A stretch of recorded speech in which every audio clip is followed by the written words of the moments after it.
Hey, what's up everyone? Morey Croson here from the Performance Lab of California, and we have another new breakdown for you today. We're going hard into sprinting right now. We're going hard into performance training. We're going hard into how can we help you achieve your goals when it comes to anything that is a combine related activity, 40, 60, 5, 10, 5, broad jump, whatever you guys need. Reach out to us and we will be able to deliver. We're all about results, and that's what we want to try to do for you in doing these breakdowns, is help you achieve those results. So without further ado, we'll get going here with Isabella. 4.31. The first he ran unofficially 4.56 and then 4.48 or something like that. The second one, the 4.48 one, they started it late. So that's the first part of it. So I can't get that one for 4.46. So the 4.5 one is the one where we get the whole thing. Either way, it's got to probably be sub 4.5. If the other one was 4.46 and we got down to 4.31, which is just crazy that they were 0.15 off. But anyway, we'll get going here with the information. I think this one seems like it's a popular want just because of the size of Isabella, and still being able to accomplish what he's able to accomplish. And as always, we're going to go deep into the numbers and how he accomplished what he accomplished. Now, first thing that I've been trying to talk to a lot of people about recently that I think is huge here is if we watch his hip height and how when he gets going, how he really drops those hips. He rounds his spine a good amount as well, which a lot of times what that rounded spine does, it makes it so you can get more hip extension. So you can see how rounded he is there, and that makes it so then he could drive through more with those hips, and he initiates a lot of the movement with the hips. Now, this is almost the exact opposite of DK Metcalf, who we just recently did, just because what Isabella does is he puts a big focus on hip extension, using the hamstrings, really pushing off, while DK Metcalf had put a lot bigger overall focus on knee drive and being able to get his knees up and accomplishing that feat and trying to get himself in a position where he can get his knees up as fast as he can. So definitely different overall thought process is in their starts and in their overall runs too. And now if we look at the overall foot timing, he's really good here. I think this one's a great one where he touches the ground right at 5 seconds there.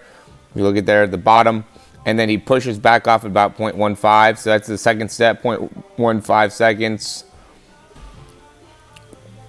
Then 0.26 here, pushes back off at 0.34. So it takes him 3 steps to get under, 3 steps to get under 0.1 contact time. So what does that mean? That means that in 3 steps, he was able to get himself in a position where the time that he's spending on the ground is under 0.1 seconds. Okay, which a lot of times when people are sprinting full speed, and really when he wants to get to full speed, he wants to be probably at about 0.1. When you're about 5'9", when you get to top end speed, you want to be at probably about 0.1.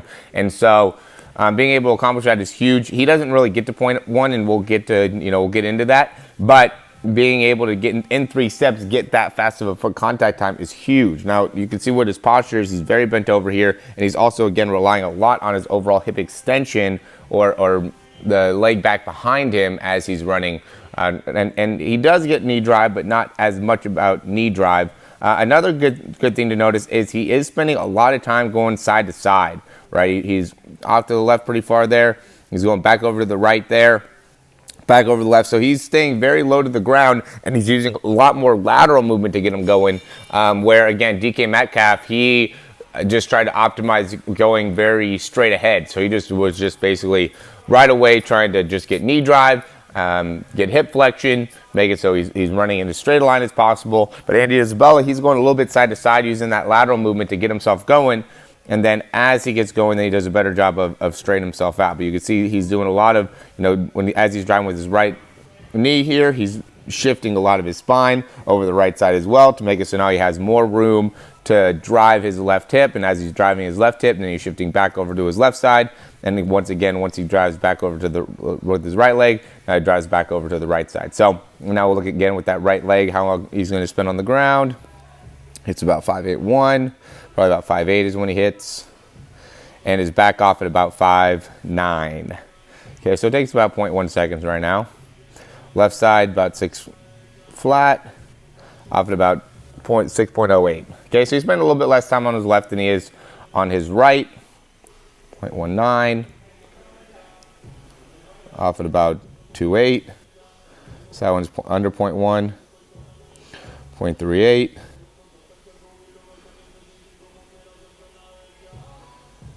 That one's right about a 0.1, somewhere between 0.8 and 0.1. 0.08, sorry, 0.08 and 0.1. Whenever it's over under 0.1, it's always 0.08 or 0.09. Just realized I kind of messed that up there, but yeah, 0.08 seconds. And these are all milliseconds. 0.55 is when he hit. He's back off at about 0.63, so he takes him about 0.08 seconds there with the right leg. Now, so he's getting into about 0.08 seconds with each one of his steps. Now he's in a much better posture. So you can see too how many steps it takes him to get to that really good posture. We'll go and count it out here. So he's got 1, 2, 3, and I'd say these 3 steps are acceleration phase. So he goes through that acceleration phase very, very quickly now that he's going under 0.1. Now he's in that transition phase. Whoops. 2, 3, 4, 5, 6, 7, 8,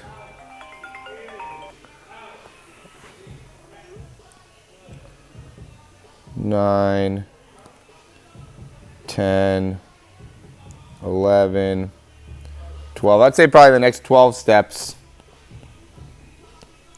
are in his transition phase, because he's slowly rising. So he has a big difference in his posture between the transition phase to, or from acceleration phase to transition phase.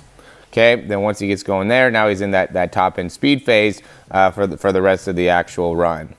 Okay, now when he's in that top end speed phase, what's important is how much time is he spending on the ground with each one of his steps, and how could he actually maximize that a little bit better. So I'd actually say that his strengths are his acceleration phase, or his biggest strength is his acceleration phase, being able to get from 0 to to his transition phase very, very quickly.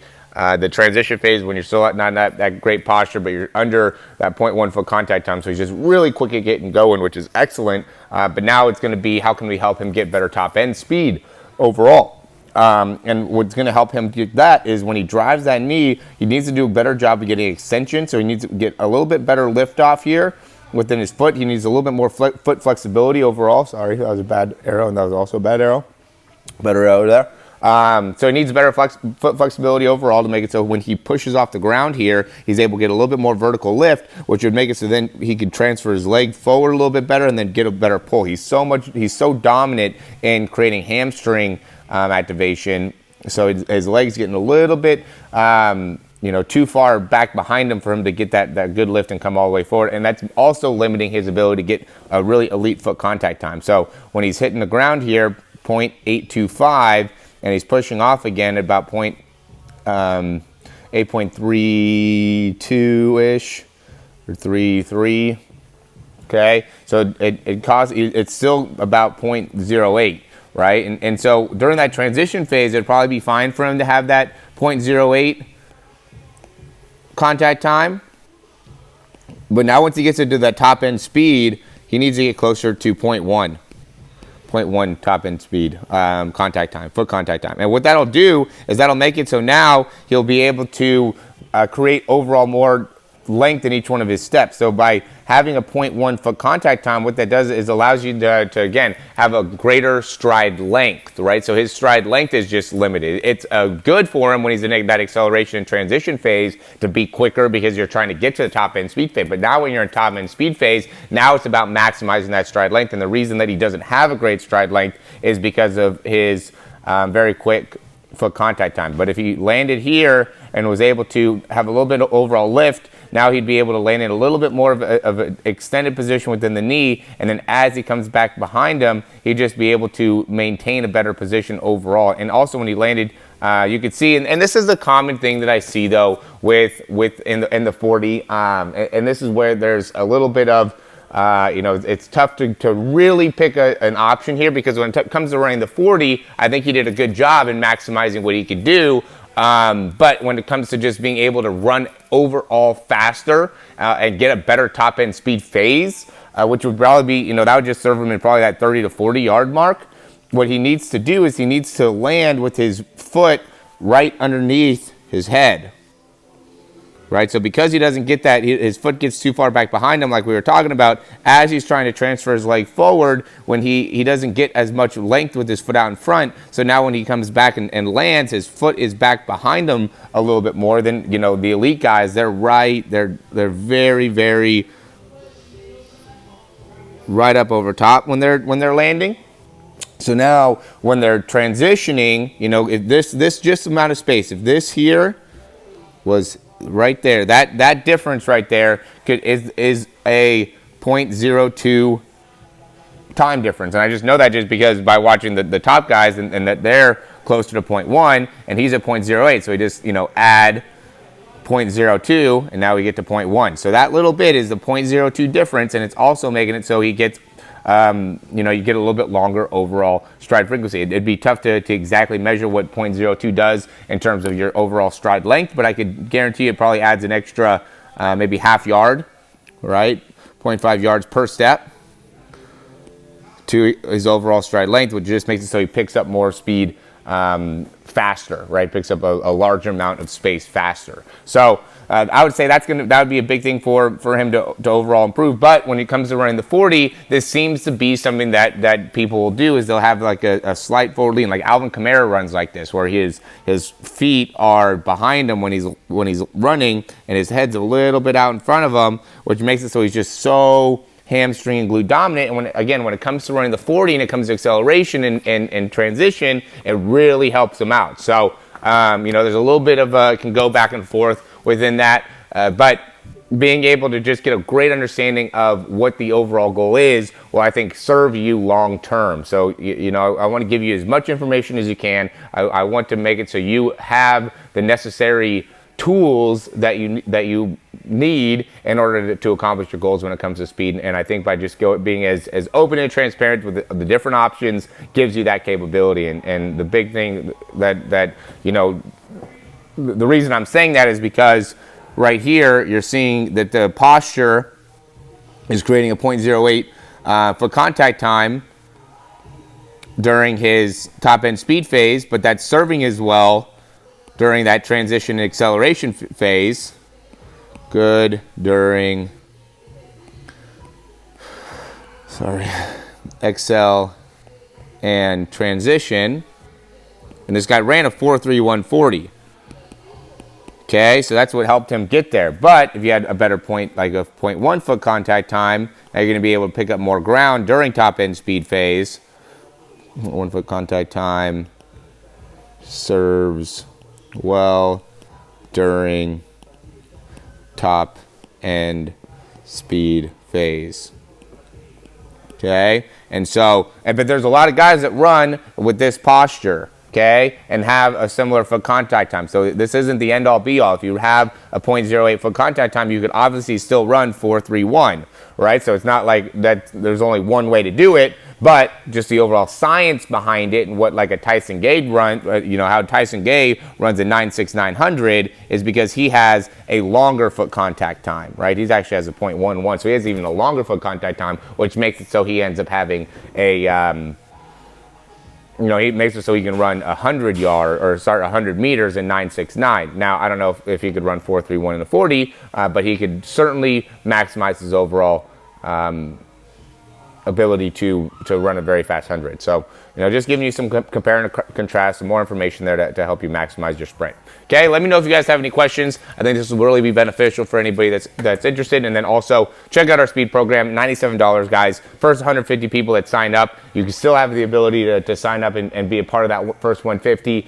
And if you do, we're going to be able to just maximize your overall ability to understand what's going on within the program. You get my personal number. We really want to make sure that those first 150 are able to really benefit a lot from the program. So you're guaranteed to get faster if you're part of the first 150, and you still have that opportunity. So just invest $97, make it so you get 0.2 faster, 0.3 faster on your 40, or or within your 100. We're going to make it so you get faster, no doubt about it. We're committed to making people get faster, whatever we have to do. All right, guys. Looking forward to seeing you in the program, and we'll talk to you soon.